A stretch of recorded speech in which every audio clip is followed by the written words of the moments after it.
My dad likes to tell me stories. Horrible stories. I don't think that he means to tell me horrible stories. He just likes talking to me. We walk around the backyard together, my dad and I, and he shows me the plants and creatures that live there, and he tells me stories. Horrible stories. He holds my hand and points out pumpkins and beans and toads and spiders as he tells me his stories. He doesn't have a loud voice, my dad. He has a kind voice, though. The sort of voice you would expect from a dad that told nice stories. Except he doesn't. I don't know if he tells horrible stories because he's going bald or because they are the only stories he knows. He swears a lot, my dad. He says rude words and asks after Jesus. He also mutters all the time under his breath and walks with a limp.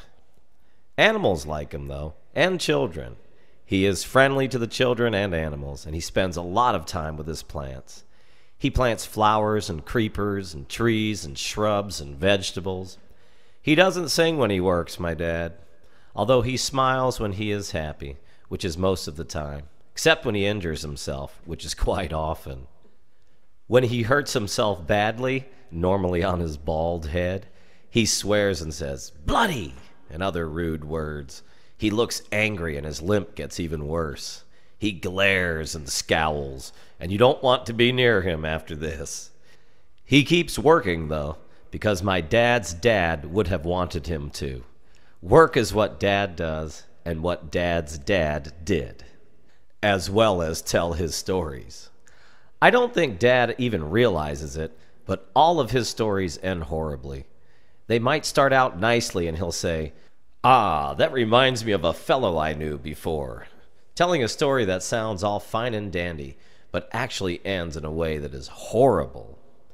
Dad doesn't mean to scare me when he tells me his stories. I don't even think he knows they are scary. He just thinks it is a story he knows from his life, and that, as his son, I might be interested in hearing it from him. Because all of his stories are true. He doesn't make them up, which I sometimes think about as I lie awake at night. Because if all of Dad's stories are true, then what about my story? Will it be horrible? Dad doesn't think so. At least he tells me that when I get scared. He is always kind when I get scared, and he reads me bedtime stories from books that aren't horrible at all because they aren't his stories. In fact, they end up being quite boring because Dad's stories are the best, even if they are horrible.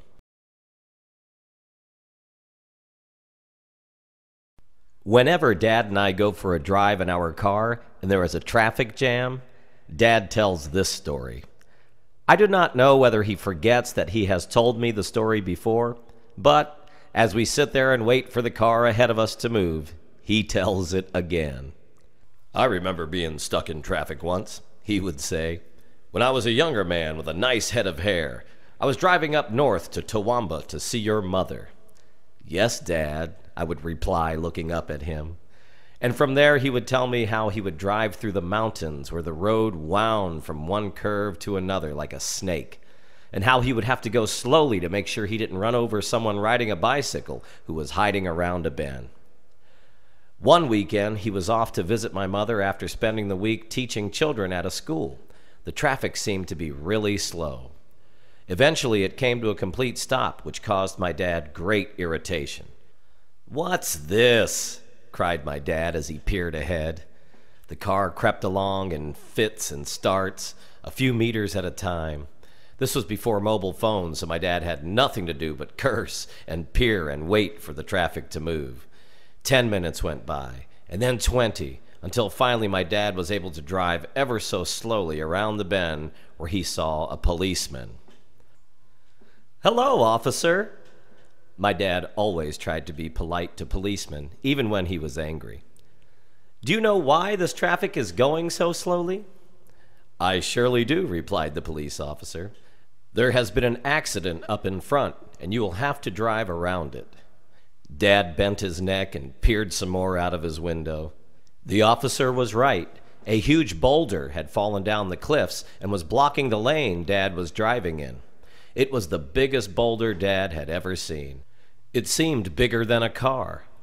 "By crikey," Dad said. "That's a bloody big rock." The cars moved ever so slowly around the boulder, one by one, as another policeman waved them past. Dad stopped and started his car, and eventually it was his turn to drive around it. This is where the story gets horrible. Because as Dad crept around the boulder, which was bigger than his car, as he had suspected, he peered a bit closer and saw the strangest thing. There was a little layer of blue protruding out from under the boulder. It seemed to be an inch thick and just stuck out from the edges. "What on earth's that?" Dad thought to himself. It was only when he inched past the front of the boulder and saw what seemed to be the tip of a squashed headlight that he realized what had happened. There was a car under that boulder. A car that had been driving just in front of Dad, with people in it. One moment they were driving along, either laughing away or worrying about their problems, or doing nothing at all, when a big fat boulder fell from the hill above and squashed them and their car on the road to the size of a pancake, all in 1 second or less. It was horrible. They would not have even known it happened. They went from human to pancake in less time than it took you to read this sentence. "Oh dear," thought Dad as he drove quickly away. And he's been telling this story ever since. I told Dad once that I liked science, and I wanted to study it when I was at high school. "Ah, science," he said. "I knew a science teacher once." I knew straight away that he was going to tell one of his stories, and that it would be horrible. "Really, Dad?" I said. "What was he like?" "Ah, he was one fine old fellow," Dad reminisced. "It was his science experiment that went awry." Dad used to be a teacher, you see, and he had a lot of stories about teaching. In one of his stories, a teacher who wasn't a very nice fellow at all was out mowing his lawn on his property, right out in the suburbs. He was using one of those ride-on mowers with big, sharp blades that swirled and chopped up everything under it. I actually guessed where this story was going, even though I was only 10. This not very nice man was riding up and down the little hills on his property, over the grass and under the trees. He rode over snakes and even tried to run over a bird. He chuckled through his big bushy beard as he did so. At least my dad said he did. Of course, in time the horrible happened, as it had to, and this man took his eyes off the ground as he was chasing a wombat. He hit a rock and his lawnmower flipped over and pinned him down. Of course, the big sharp blades under his mower started lawn mowing his legs, which was very distressing for the not very nice man, as he was quite fond of his legs. It was before all the modern safety gadgets, Dad had explained solemnly, and also before mobile phones, so the big bearded man who wasn't very nice but didn't deserve to have his legs mowed had to lie there calling out for help, hoping that he wouldn't die. Luckily for him, his wife came to visit and was able to stop the lawnmower and take him to the hospital, where they were able to save his life, but not his legs. And so the particularly horrible bit is that this teacher could never walk again after his legs were mowed to shreds because he had tried to run over a wombat. Instead, his wife bought him a wheelchair, and he had to wheel himself around the school and use a special ramp built just for him. The funny thing, according to my dad, was that having his legs mowed actually made this not very nice bearded man into a nice man after all, who knew what was important in life. Dad thought that was quite funny indeed. But back to Dad's science teacher. Unlike the mower man, this fellow was well liked by Dad and the other teachers and the students as well, because he used to do experiments that popped and whizzed and made colorful sparks. All of the children in other classes were jealous. On this particular occasion, the teacher had gone to great effort to set up a beaker on his desk at the front of the classroom, along with jars of brightly colored chemicals. "Gather round, children," said the teacher. "This is a marvelous experiment that you will tell your friends and family about forever." And gather around they did. There were big children and small children and ugly children and smiley children. Some of the children laughed at the thought of an experiment with sparks and thrills, whereas others were not very interested at all, and they wished they could sleep under their desks. Jimmy was certainly interested. He was short and squat, and he hurried up to the front so that he could peer over the table at the beaker. Then there was Rex, who was very tall and had gangly arms. He stood next to Jimmy and bent his head so that he wouldn't miss a thing. The teacher poured one green solution into the beaker, and then a red one. A blue flame burned under the beaker, causing the mixed solution to bubble, slightly and slowly at first, and then quicker and quicker with larger and larger bubbles. "What's going to happen, sir?" a little boy asked, somewhat frightened. "Ah," said the teacher, "you see the red chemical represents..." And then the horrible thing happened. Just as I knew it would. After all, Dad didn't have any happy stories. The beaker exploded. It exploded with such force that the headmaster, who was 3 buildings away, heard it, and it knocked over his tea. It exploded with such force that Rex, who was tall and gangly, had razor-sharp slithers of glass blow right across his stomach, which tore a nasty hole in his middle section, and meant he had to go to the hospital so doctors could save his life. And for little Jimmy, who was peering with all his might over the table to see what would happen, it exploded with such force that the top of his little head got blown right off, and he died along with the teacher. It was horrible. That story from my dad is why I don't want to study science when I go to high school. I like playing outdoors. Most boys do. I take my bike and I ride all over the place, hunting for turtles and lizards and mischief, which is fine by my mom, so long as I am home by 6. The one thing Mom doesn't like, though, is when I hurt myself. Like I did the time I got grit in my eye when I was making mud bombs to use in a trap for my sister. Mom didn't like that. "Your eyes are precious, David," she would say, as she dabbed out the mud with a tea towel. Dad, of course, did not tell me that my eyes were precious. Instead, he told me stories about eyes of people he knew. Horrible stories. Like the story of when he went on school camp back when he was a teacher. He went over to Moreton Island with a group of children for a school outing. They caught the barge and saw a hammerhead shark and camped on the beach. They had a wonderful time and even got to eat stale chips for free at one store in the middle of the island. It was only when they went hiking in the rainforest that things got horrible.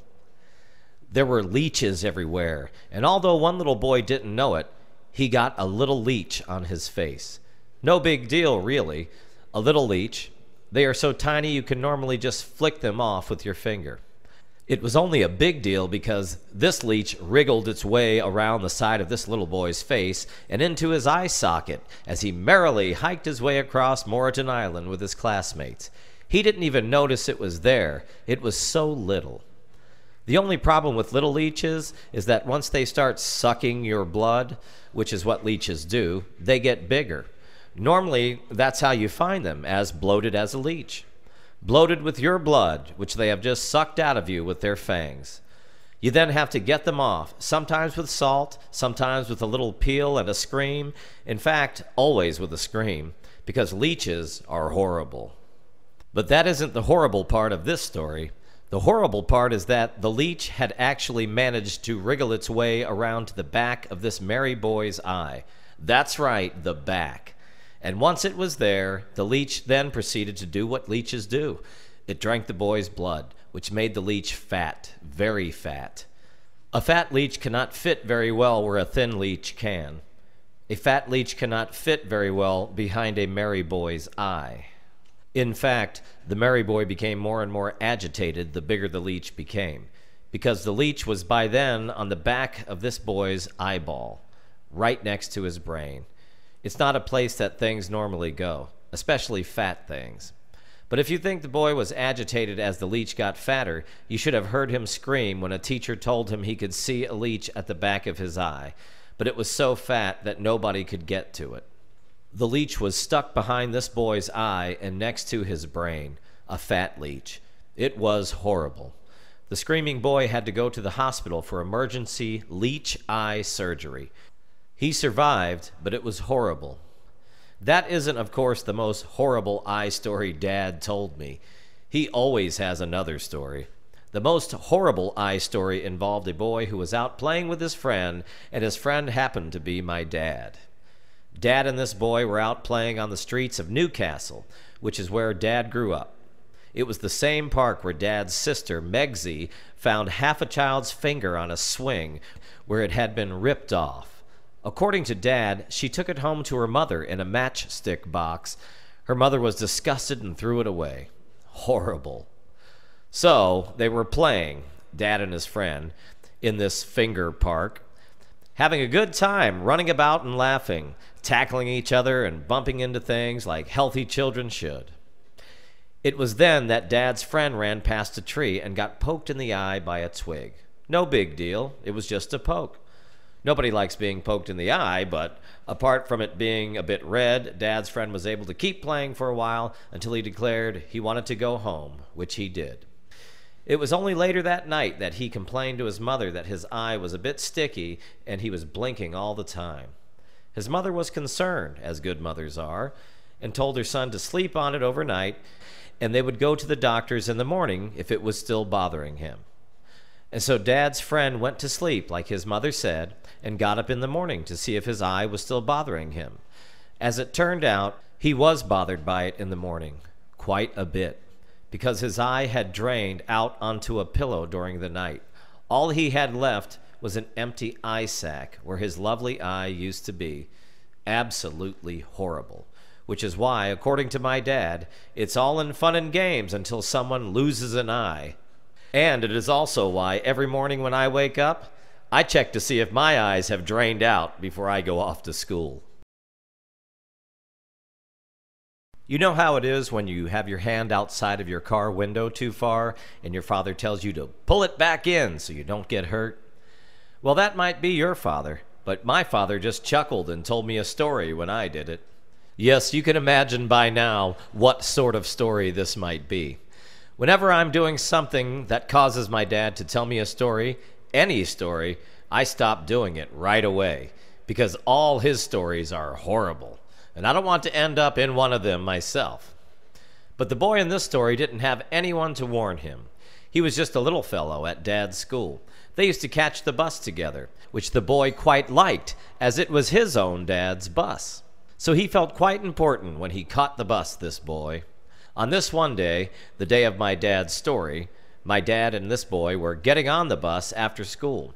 As usual, the boy was quite proud to be on the bus, and he was helping his dad guide the bus past a sign. "How far, son?" the boy's dad called out from the front of the bus. The boy stretched his head out of the bus. You could do that with bus windows in those days, and took a good look. "You've got heaps of room," said the boy loudly so that the other children could hear. "Beauty," thought the dad, before putting his foot down on the accelerator. Snap went the boy's neck as it caught the sign, which was closer than either the boy or the boy's dad realized. Horrible. Dad was one of the children who ran from the bus screaming when the boy lurched back dead into his seat, eyes bulging and neck bent at an impossible angle. And that is why I don't put my arm outside the car window anymore. My sister Jane nagged Dad for a bird for years.